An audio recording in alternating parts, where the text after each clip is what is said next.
All right, friends, I've been getting a ton of requests for how to make sourdough bread. So I'm gonna do a very quick tutorial on how to do it. This is how I was taught to do it a couple of months ago by my good friend Sarah, and by no means am I an expert, but I've been making more bread every week and more requests for those pieces of bread, so I must be doing something okay. Let's get started from the top. What do you need to make yourself successful?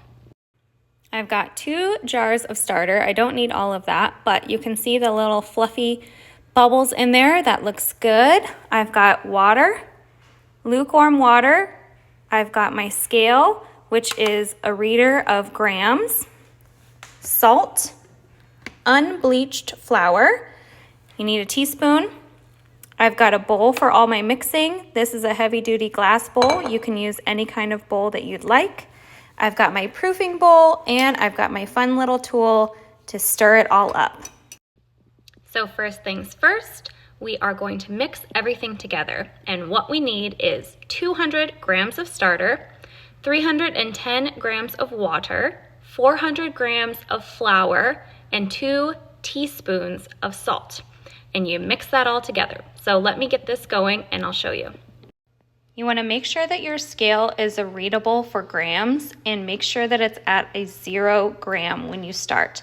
Then you can place your bowl on the scale, and as you can see, it's pretty heavy in grams. So you tar out, making it 0 because you need to start at 0. And now you can start adding your ingredients. I like to add the starter first. Okay, as you can see, I've got 200 grams of starter in there, and it's not super runny. It should be pretty gloopy, but if it's too runny, that means that your starter is not quite ready yet.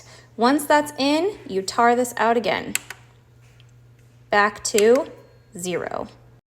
I've added my 310 grams of water. As you can see, it pretty much covers all of the starter, and that is totally fine. Then you tar out again. I've got 400 grams of flour in there. I like to do the flour last, well, second to last besides the salt, because if I get a little crazy and I put too much in there, I can always scoop it out with my trusty dusty spoon, which, as you can see, happened to me today. So, tar that out again. You're done with the scale. That'll just go away the next time. And now we're gonna add our salt. Once you've got all of your ingredients added, you take your cool little mixer and you get to town making this into a big ball of gloop. Okay, we're back for part 2. This is when the mixture starts. And I should say beforehand that you need to be dedicated for at least 3 hours to get this going before the proof goes in the fridge. So don't get yourself into a pickle with your timeline.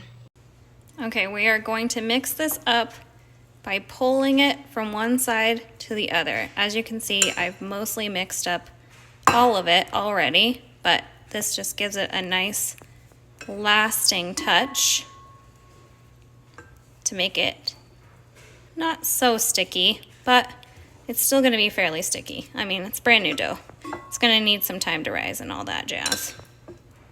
So, do this for 2 to 5 minutes, depending on how your dough is feeling.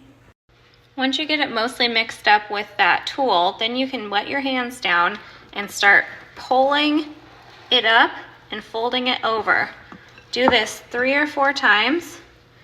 It's gonna be sticky.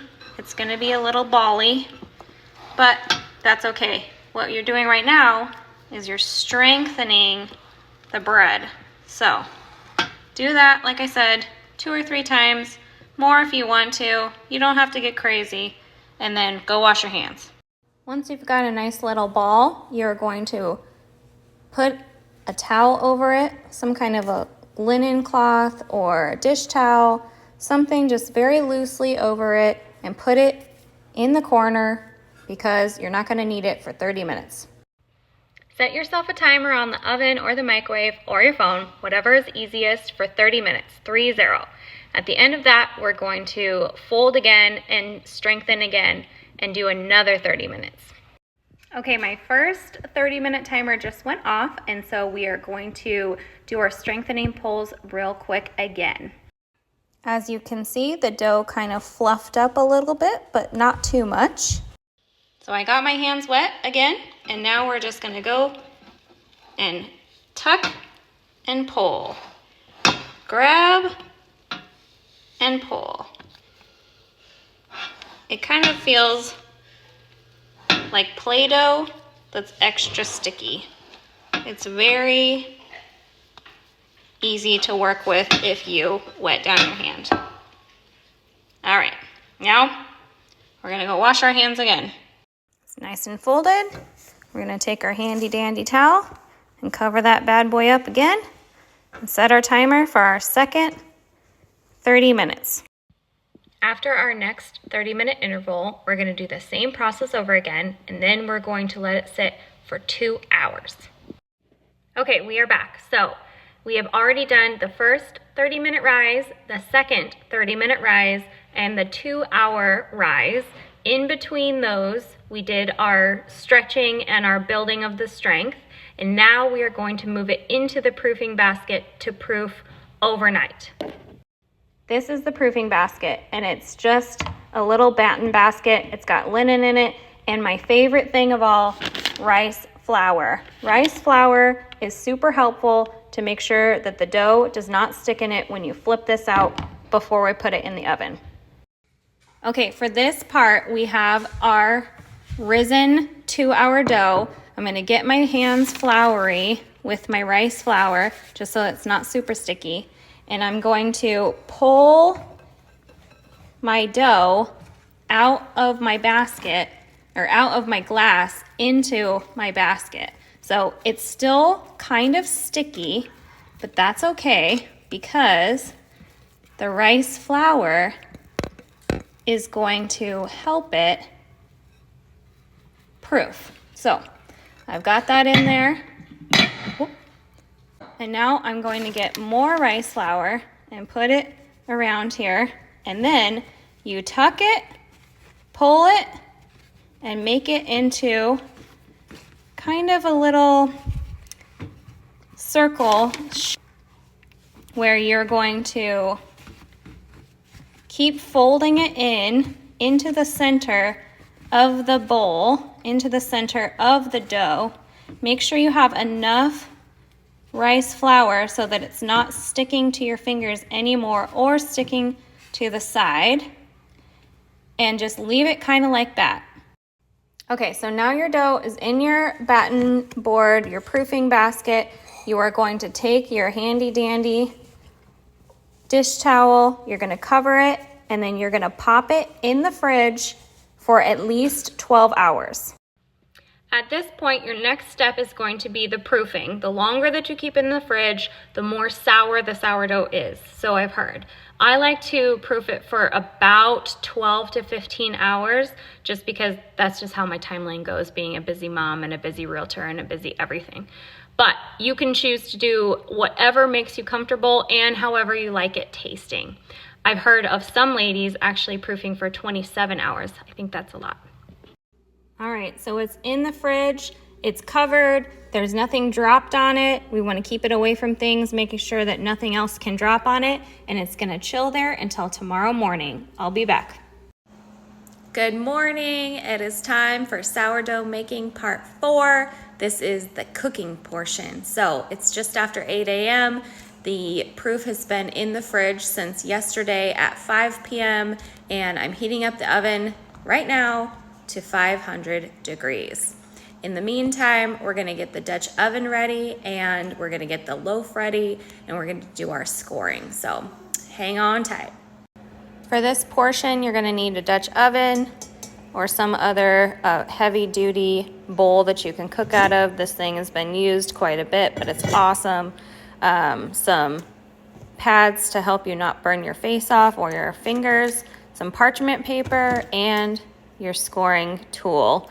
The parchment paper is kind of important because you don't want the bottom of your bread to stick into the Dutch oven. So I like actually the stuff that's more biodegradable than this stuff, but it'll work. Some people advise putting the Dutch oven in the oven the whole time it's heating up, but I don't really like doing that. I usually wait until about 450 and then pop it in. Dutch ovens get very, very hot, and so this is kind of just to get them going, but they don't really need to be scalding before you put that loaf in there. Okay, my oven's at about 500, and I took my proof out of the fridge so you can see it's nice and big, and then we're gonna flop it on here and score it up. Okay, so we've got our basket with our proof in it, we've got our parchment paper, and we literally just are gonna flip it over. Woo! And look at how beautiful and round that is. Now the fun part of scoring. You can do this any way you want. You can make it pretty, you can make it not pretty, doesn't matter. I just like to do a bunch of dashes, back and forth, make it kind of fun. Don't go crazy, or go crazy. I mean, you do you, boo. Some people get very intricate with it. I think that's awesome. Make sure after you're done on your pretty portion that you do a large sweeping style cut on one of the sides. This will help the air go through so that it doesn't plop open. All right, so you can see it's in my Dutch oven. I'm gonna close the lid on top and throw it in the oven. Okay, your first round of baking is 500 degrees for 25 minutes. Then take the lid off, set the oven to 465 and put it back in the oven for another 20 minutes. At that point, you can pull it out. Our bread is all done, and we're gonna pop it out of the Dutch oven now. Beautiful sourdough is all done.